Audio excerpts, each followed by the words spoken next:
Hey everybody, Richard Brooke here with yet another global influencer interview. And today we have from Salt Lake City and occasionally Woodland, Utah, Garrett Gunderson, who's one of the most preeminent money coaches on the planet. And when you see what he's done and how he does it and what his approach is to coaching people on money, you'll see just how unique he is. He's a New York Times best-selling author. But get these books right. Killing the Sacred Cow is the first one that I read, which really kind of connected me to him. Budgeting Sucks is his latest book, which you're going to love. If you want to check that out, go to budgetingsucks.com. He is a seminar leader of the highest order, sharing the stage with anybody who's anybody. Arianna Huffington, Tony Robbins, Richard Branson, you name it. This guy has been coaching and inspiring and teaching people about money, that taboo subject we're not ever supposed to talk about, for a few decades now, and he's had a huge impact on the wealth of anybody that pays attention. Welcome, Garrett. Richard, how many books have you written now? That's my question. How many books have you written? 3. All right. That's it. I mean, not many people write more than one. I think it takes an insane person like you and I to go to number 2 or number 3, like forget that process for a minute and then re-engage. Yeah.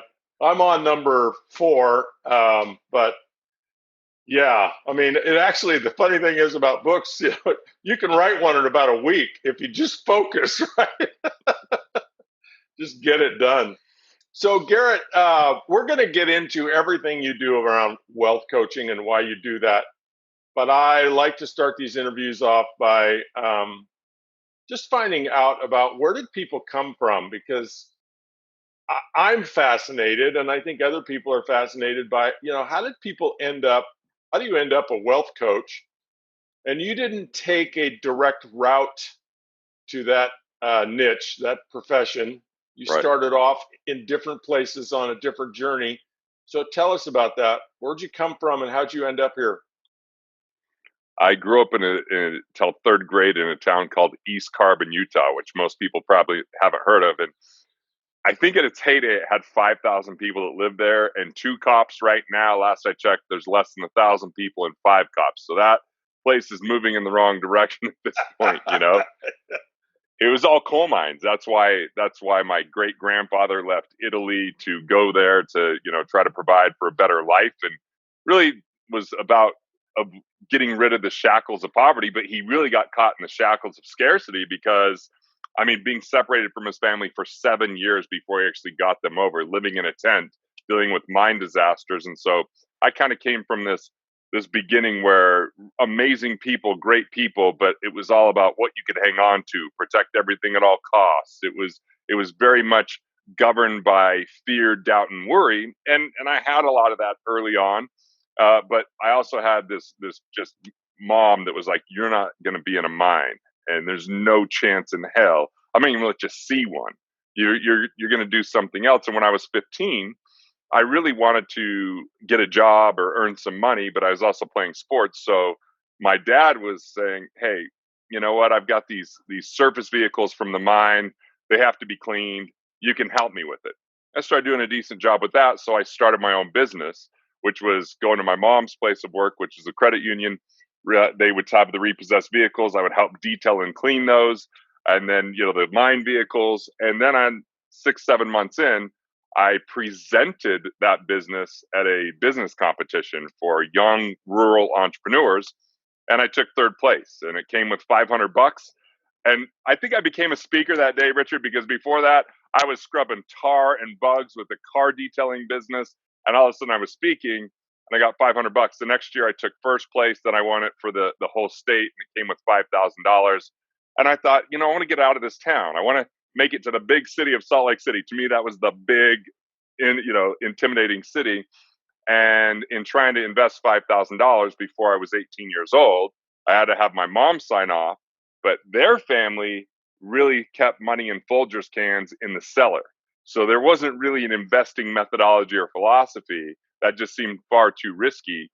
And when I finally turned 18, I just started to risk it in things I didn't understand because they just seemed seductive and sexy. And when the stock market started going down in the year 2000, that's where it really began for me. I was like, wait.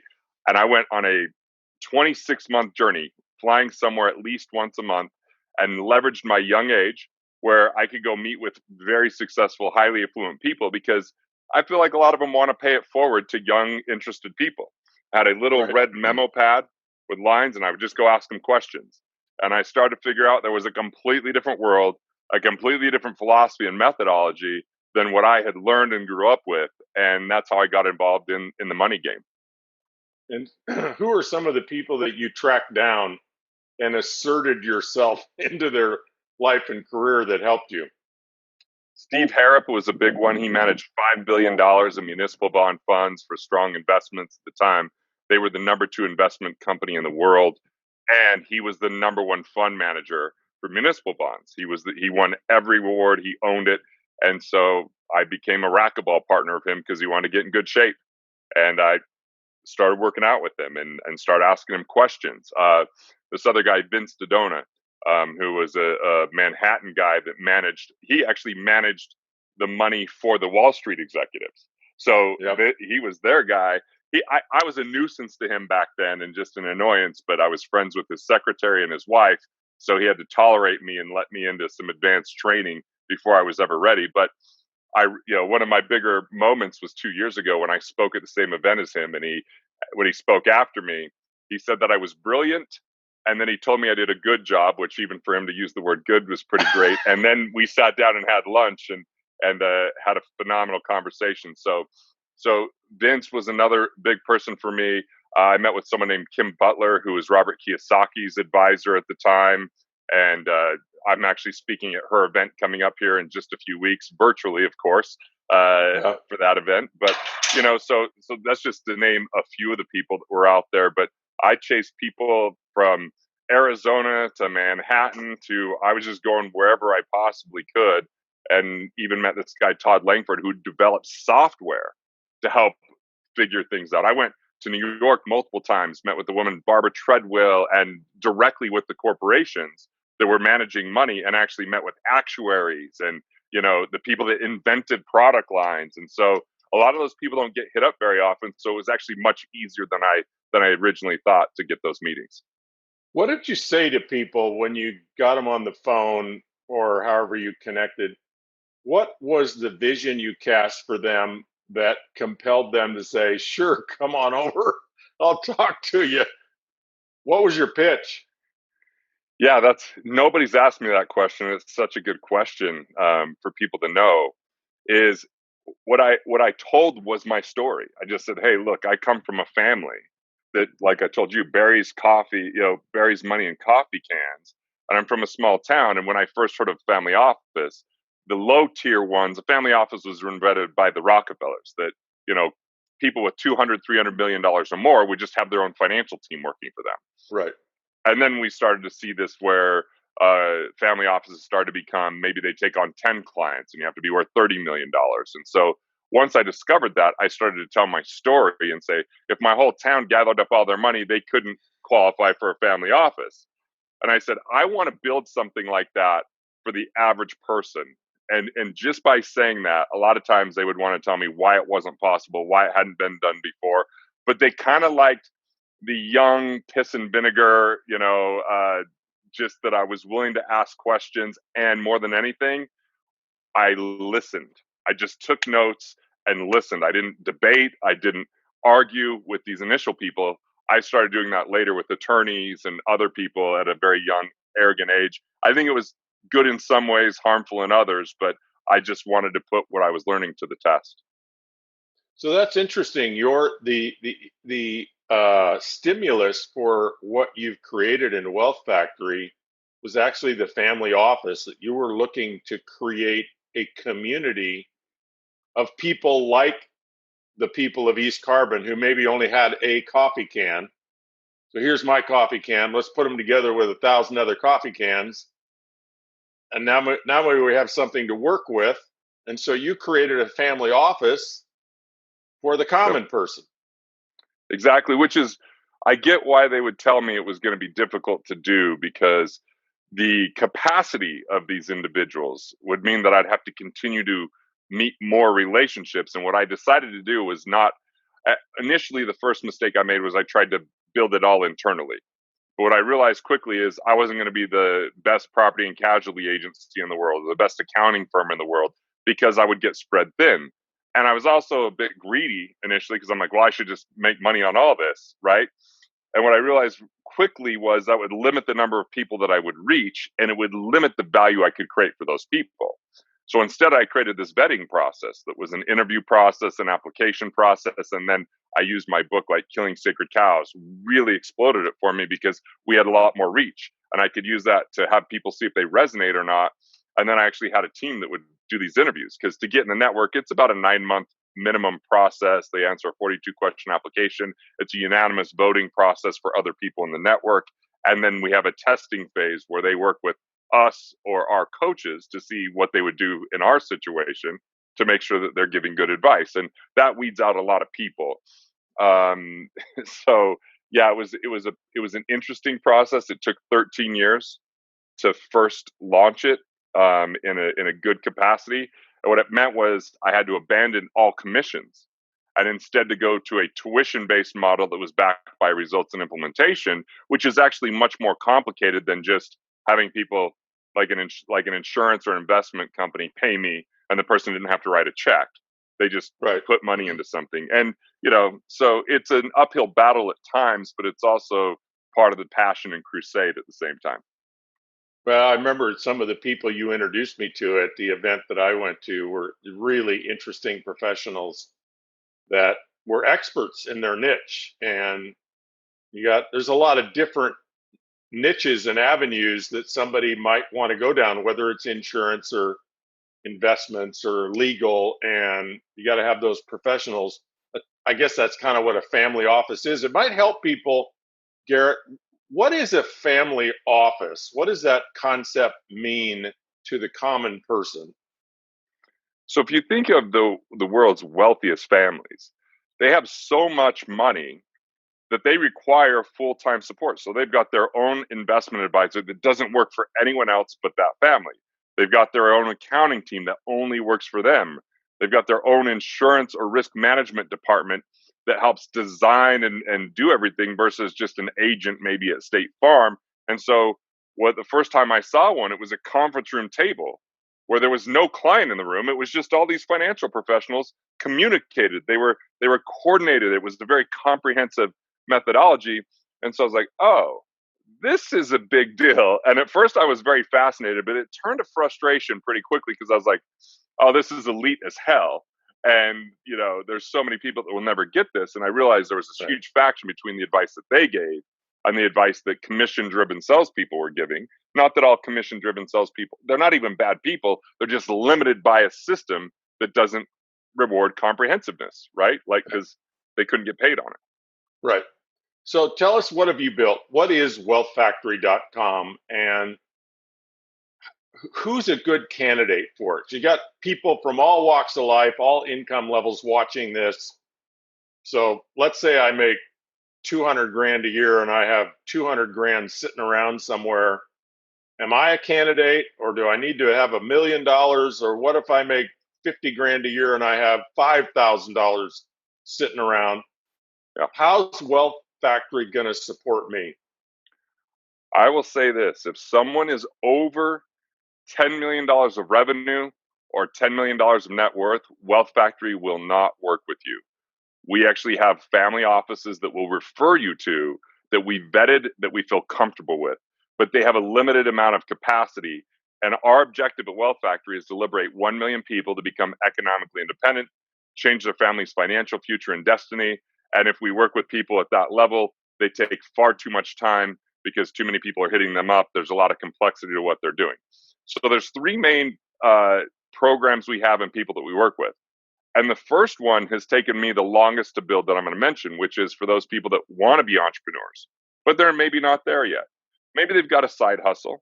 maybe they've got a little bit of income coming in different than their W-2 job, but we've actually created something called Wealth Builders Club that's very affordable, that we can really help them with the basics and also focused on what they can do to increase their capacity. The second program is for entrepreneurs or people that have a business, but they haven't cracked the $1 million revenue mark. So we want them to make sure they're making at least $100,000 net income to get in the program, but they don't have to have a huge amount of net worth. We don't care. They have the same problems that everybody has, which is they have to deal with taxes, they have to deal with loans, and so we help them get their financial house in order. And then the third program is the one we've had the longest, and that's really for those entrepreneurs that have cracked the $1 million mark, but they're below the 10 million. They're married, they have at least one child at home, they've got a couple loans, they're paying too much in tax, and we hit pretty big home runs. It's a little bit bigger investment there, but we're not really a firm that provides for people that just want to be employees. If you're going to be an employee, it's actually a pretty easy financial structure. But as soon as you're going to enter the entrepreneurship world, taxes are infinitely more complicated, but infinitely more rewarding. Loans are more difficult to get, and there's different opportunities that you can have. You're buying insurances that other people don't even know it exists. So really, we're designed for that business owner, but for the 96% of the business owners out there, the people that aren't worth the huge amounts of money that could get really good firms. We're here to serve that neglected area. Yeah, and there's so many people, whether, we tend not to think about it, but a dentist is actually an entrepreneur, a chiropractor is an entrepreneur. We have so many dentists and chiropractors. Right. A network marketer is an entrepreneur. 100%. But they don't know anything about insurance, and they always get bit when it goes to, okay, I just went full time in my network marketing company, and now I'm going to go buy a new home, and here's my tax returns, and here's my mortgage application, or here's my 1099, and they wonder why. I mean, the lights get turned off, right? Like nobody pays any attention to them. So there's so much to learn, right? Besides just whatever your specific entrepreneurial niche is, right? And 100%. So let's talk philosophy. What are some of the biggest mistakes around money that you have seen people make, entrepreneurs make, like philosophical mistakes? Well, I'm just going to say one that I imagine your crowd knows, because if they know anything about you, you're the master of this, which is they don't focus on recurring revenue. You help people focus on recurring revenue, which is a game changer. It's cash flow, and people that don't have recurring revenue in their life never achieve a sense of freedom, because it's always going out for the next kill, always, one situation away from not making payroll or those kind of things. So that is a massive mistake. Yeah, I call it the rule of 200. Like if you make couple $1,000s a month in your side hustle, that's worth a couple $1,000s a month. But if you build it such that you can make that $2,000 a month and go fishing for 3 months, that $2,000 a month is worth more like 400 or 500 grand, right? It actually becomes quite an asset. In my newest book that I'm writing right now, we did a study, and just some of the data that came back. We took some recurring revenue businesses that hadn't cracked the $1 billion revenue. And then we took companies like Ford that have multiples and multiples of billions, and these smaller companies would sell for a bigger dollar figure than the others simply because of the recurring revenue mark. So it not only does it create that stability for you in your life, it creates exponential growth if you ever intend to sell it. And so I just think that's such a massive mistake that people are making, because we've been trained, taught, and educated on one major flaw around money. And this major flaw is that the function of having more money comes down to three things. Number one, how much money you can put away. There's people that say it takes money to make money, and those are people that want your money, that tell you that. What it takes is value creation, human ingenuity, serving others, solving problems. I mean, there's so many ways to make money. But when people believe it takes money to make money, that's only one way that you can make money. The second thing is people are told erroneously that high risk equals high return. the people that make the most in this world are the best at managing risk a lot of times and taking ways that they could be profitable as early as possible with the least amount of risk possible. And it's only seen as risky to the person who doesn't understand it. People that take risk unknowingly, or they think it's part of the process, it's because they're outsiders looking in, or someone else has sold them on taking risk while they get the return. Once again, part of the problem. And then the third component, is this kind of old cliche of, yeah, the best things come to those who wait. The problem is waiting around. A lot of things pass you by, and people believe they've got this 30-year horizon, but in that 30 years, there's a lot of things that can go wrong. So the accumulation belief is money times rate times time. It's a slow, dogmatic process that doesn't take into consideration recurring revenue or cash flow. It thinks, oh, in 30 years from now, I'll worry about that. But if we don't focus on cash flow throughout our life, and then 30 years later, now it's the main responsibility for us to live and have a livelihood, we are ill prepared. And this is why 95% of Americans are not economically independent at age 65. They never learned how to create cash flow or manage risk. And so my belief is in the velocity of money, which is how the economy works. It's GDP divided by money supply. GDP is our output. So if we look at it in an individual level, it's our output divided by our input. So how do we increase output without having to scrimp, sacrifice, delay, or defer? It's number one, through efficiency. Plug the leaks of four major areas: taxes, interest, investment fees or non-performing commissions that don't help, and insurance, where there's duplicate coverages or costs. This isn't coupon clipping. This is keeping a lot more of what you make without cutting back. And then the second thing for velocity is expansion. Expansion is expanding our means. It's adding more value. It's reaching more people. It's more deeply impacting the people we reach without our daily involvement as time goes on. So we're maintaining it through some management and monitoring it, but we're not trading time for money, which is the trap that far too many people get in. So I know you have a lot to say about all that, so I'll just let you speak your piece, because we're fairly aligned in this, Richard. Yeah, well, I come from the network marketing space. You have done a lot of work with healthcare professionals, and I remember one of the strategies you teaching specifically chiropractors is, okay, you're a chiropractor, you got an office, but you're not making any money if you're not there, and so you're basically trading time for money, and then you're an employee. Basically, you kind of think you're an entrepreneur, but you don't have any leverage, and you don't have any way to exponentially grow your cash flow. What if you brought on some associates and you started setting up satellite offices, right? Now you're taking a percentage off those satellite offices. You don't have to be there. You've leveraged yourself. You got maybe some exponential growth in your cash flow. And, I think that the thing that I hear you talk about, Garrett, that's so brilliant is this distinction between the old model of, okay, let me get $50,000 and invest it at 10% a year, which you have to actually kind of have your wits about you to maintain 10% a year for 30 years, right? Which means in 7 years from now, you'll have 100, and 14 years from now, you'll have 200, and 21 years from now, you'll have 400. But the 400 grand's only going to be earning you about $3,000 a month, right? So right. You spent your whole life creating minimal cash flow. And what if you just got creative? And, like you say, like people say, well, I don't have the money to like invest in something. And I know every time you've sat down with somebody, I do a little bit of financial coaching with somebody, but whenever somebody tells me I don't have the money to do that, I say, well, you want to let's look at your money, income and expense, which that always takes a little bit of work because most people don't even do it. Right. So once they do their income and expense, you just go down through the expenses and you say, okay, how does that expense contribute to generating cash flow?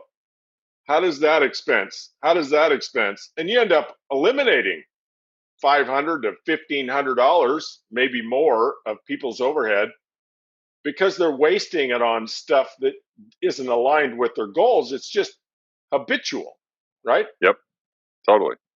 So, I think the magic of people studying what you do is we got to break these old paradigms of investing and saving at a fixed rate of return to generate our future, because compared to generating cash flow creatively, that's, I mean, you could actually die before you ended up with any money, right?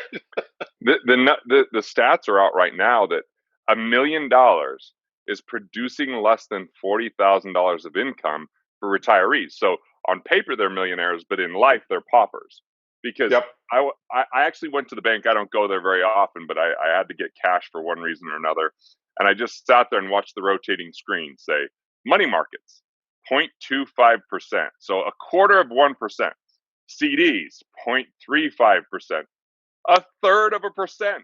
And then I'm watching when it says car loans, 1.9%. I'm like, that is a huge, let's think about this for a minute. If I could borrow money and pay you $1 to borrow your money, and I can sell that same money for $3, that's hundreds of percent of markup. Yep. And so here it is, we're being trained to follow these rules, but they're not the rules that the institutions play by. It's not what the wealthy play by. It's just what people that have been taught that it's too complicated, just hand your money over. And when you think about it, there's so many things you can do to create cash flow and recurring revenue that doesn't require any money to get started, or it requires such minimal things to get started. I mean, $5,000 max or less. And there's so many stories that I could share of this one guy, Rich Christensen, who's now sold 19 businesses, of which none of the 19 businesses took more than $5,000 of capital to start, and none of the businesses sold for less than 7 figures. Because there's two other forms of capital that people miss. The first form is our mental capital: ideas, knowledge, wisdom, tools, strategies, and insights. It's a time right now we've got to invest in skill sets that enhance that, which a lot of that is communication and speaking. It's collaboration and relationship building, right? Like, not just, oh, I'm a little bit better at woodworking than I was last year. Okay, that's helpful, but it's not a game changer. And then the second form of capital is relationship capital: people, networks, organizations, mentors, friends, and family. You're brilliant at relationship capital. And I think that's one of the key reasons that you're so wealthy, because of how you manage and grow that relationship capital, which unfortunately, as human beings, we're not really taught to do. There's no textbook on it in schools. There's no emphasis on it in financial planning, yet it's the most underutilized, valuable asset there is. So if we take our mental capital and we use it to serve others and solve problems for our relationship capital, the result will be financial capital, which means money follows value. So the goal is, how do we create more value in a way that's consistent with creating cash flow and recurring revenue? And how can that value exist even if we don't open a laptop or show up to an office that day? And when we can answer that question, the world starts to open up and unlock. As you know, I'm speaking to the choir here, and I mean, my world changed when we created recurring revenue. And it was a night, like, I had to make a major overhaul for 90 days that was excruciating, but I knew that 90 days was going to change my life forever, which it has. And my reward was, I just went to Italy for several months. Well, income came in and I was in Italy, right? And I was enjoying myself. I worked 5 half days over 63 days. And the rest of the time I was drinking, lattes, swimming in the pool, having 4-hour dinners, and unfortunately bringing some of my amount of drinking from America to the frequency of Italy. That is a terrible combination, Richard. You gotta, I'm now just haven't drank forever just to compensate for that and recover. Yeah, I remember when you did that. That was entertaining to watch you over there.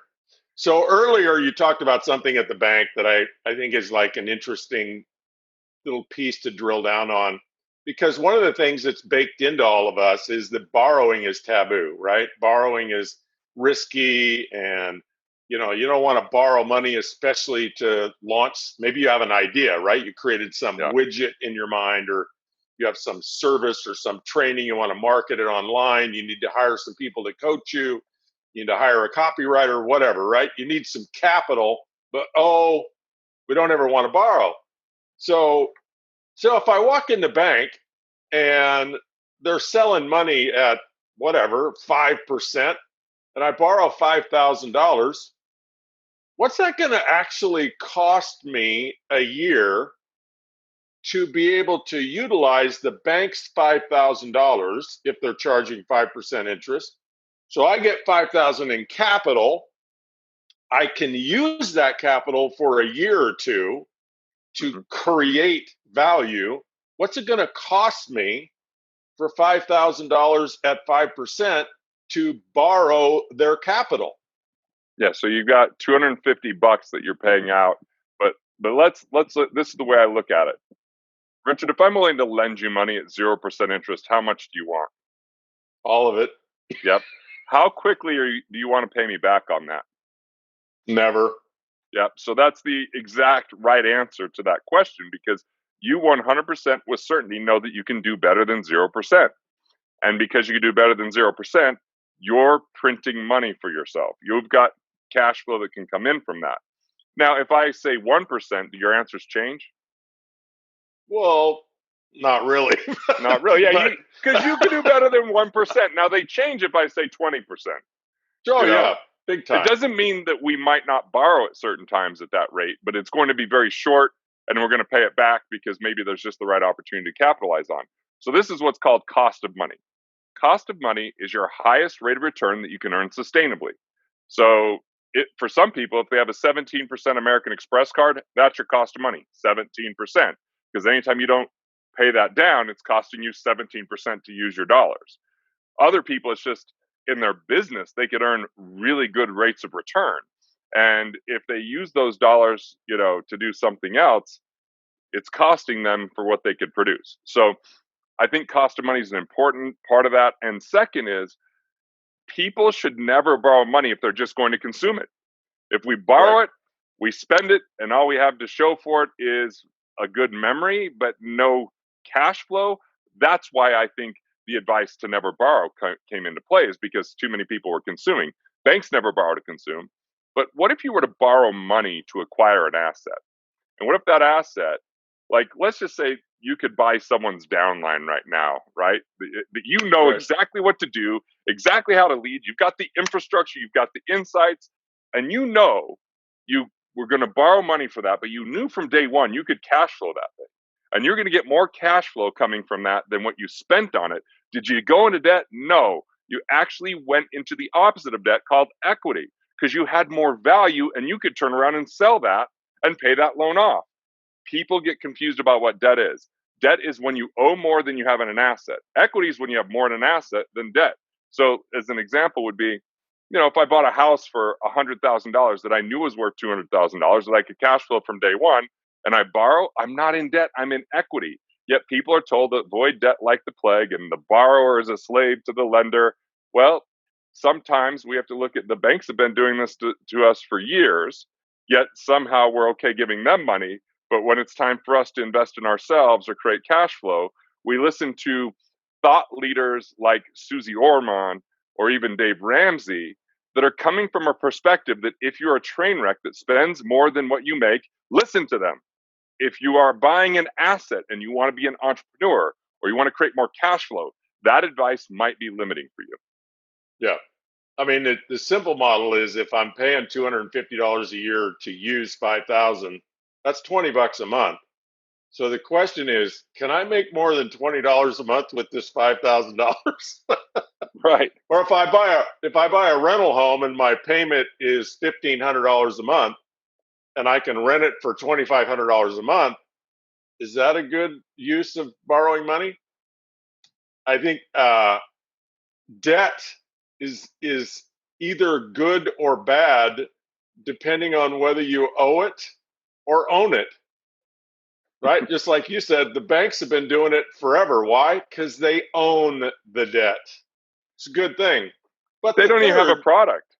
They don't even Right. give you a toaster anymore to let you know you're going to get burned. Or like when I went there, they're like, hey, do you want a lollipop, sucker? I don't know if they paused because I was a sucker giving them money or what, but like, come on. I mean, like, they're just doing this blatantly, and they advertise exactly what they're doing. Yet because they've been around for a long time, people don't think about it. They just go, oh, yeah, I just hand the money there. You just slipped in a little bit of your money comedy in there, I noticed. just a touch. They don't even give you a toaster anymore to let you know you've been burned. So one of the things I learned about Garrett just in chatting, catching up before this interview, folks, is he's doing stand-up comedy around money. How funny is that? Well, I mean, So it's about time someone did, I think, there's a lot to be laughed at there. yeah, for sure. Well, yeah, I look forward to seeing some of that because I'll bet you're really, really good at it. So, what's the future look like for you? You've got your latest book, Budgeting Sucks. You want to talk about that for a second, and then tell us what are you doing over the next 5 to 7 years? What do you see on the financial horizon? Is the Yeah, stock market going to plummet? Is real estate going to absolutely. go up?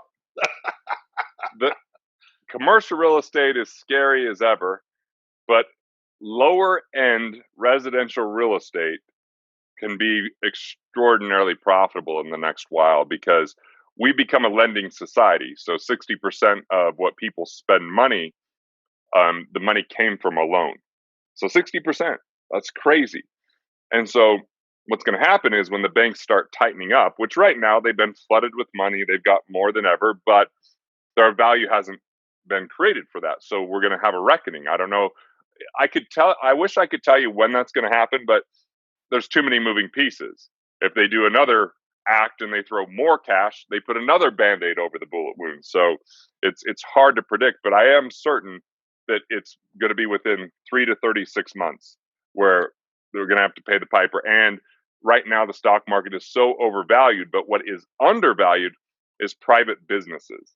If you're willing to acquire private businesses that are $2 million of revenue or less, there isn't a multiple on those like there is the public businesses. I mean, you might be paying 70 times more than what the company is actually worth when you buy in the stock market. If you just look at their earnings and you look at the price that you pay. But when you look at a small business, because it requires human involvement, because it requires human labor to really do something, you can get that for a much lower price. And I think we're going to find a lot of those businesses in trouble because they didn't manage cash flow or have cash on hand. So I see myself acquiring businesses that complement my mission of 1 million people to economic independence. So whether they have digital portfolios and reach that we don't have, whether they have capabilities and financial technology that we don't have, or whether it's simply they have a way to build a bigger service infrastructure without having to hire and spend 5 years building it, we're on the lookout for that right now, but we're also being patient about it. I've got 3 major projects I'm working on right now. One is I'm writing something called The American Dream, but I'm crossing out the D, The American Ream. It's my 1-hour stand-up special for comedy. A lot around money, a little bit around my personal life and family. The second thing is I'm writing a book that will come out next year. And that book, I've got a publisher. It's going to be a pretty big campaign. I'm willing to dedicate 7 years minimum. I'm willing to dedicate 20 years of my life to have this book become something that's mainstream, because it really breaks it down into a few different categories of how people can profit up front without the risk. And so there's a way to do that where you make money on the buy with your investments. There's a way to get cash flow from day one. There's a way to plug leaks and keep more what you make, or there's a way to create economic independence within 10 years rather than waiting for 30 years and never quite getting there. There's a conversation around legacy, and there's really this concept around how you can pre-sell something before you've created it. So you don't even have to borrow money. Your actual subscribers and fans pay for the thing, and then they get it at the end. We did it with the Statue of Liberty in the United States. It came over from France, but they didn't ever build a visitor center. So what they did is in the New York magazines, they said, hey, would you like to donate? You'll be the first to get tickets. And if you donate this much, you'll get a brick with your name on it. If you donate this much, and guess what? They raised all the money without borrowing a single cent. And when it was over, they owed nobody anything other than access to the thing that created momentum. I did it with Killing Sacred Cows, 22,000 copies pre-sold. So I'm finally unveiling the strategies that I've been using for years and a lot of our clients more to the masses. And then really a chapter around living your legacy and these concepts of no matter how much money you have, you can leave behind a set of values and philosophies and guidelines, and you can invest into your heirs so that they're left with opportunity instead of a crippling amount of money that gets them to sit on their ass and do nothing. So I'm excited about that book, and I wrote a one-man show around it. So I'm actually performing a one-man show where I play 4 different characters, bring entertainment into a normally tough topic so people can laugh, enjoy, watch, and even have some emotion through it. And at the end of it go, I never thought I could understand money this good ever, and I now understand it this good in an hour. So those are my major initiatives right now. Yeah, that's huge, Garrett. I mean, you have found a niche that is such a big lever for prosperity and peace and confidence, and for people to live better lives than they live now just by understanding some simple concepts around money. And it takes somebody like you that approaches the conversation different, right? Just in a disruptive way, a controversial way, a humorous way, to get people to listen. Because, people have been taught that there's only one way, and don't stray from that. Don't listen to other people because they'll take all your money. uh, but you've just done a brilliant job for decades now of teaching people what they need to know to prosper. And, when you think about it, like, people spend 40 years of their life, most of their waking hours, doing something to pay the bills with some idea in their head about getting ahead. And yet most don't.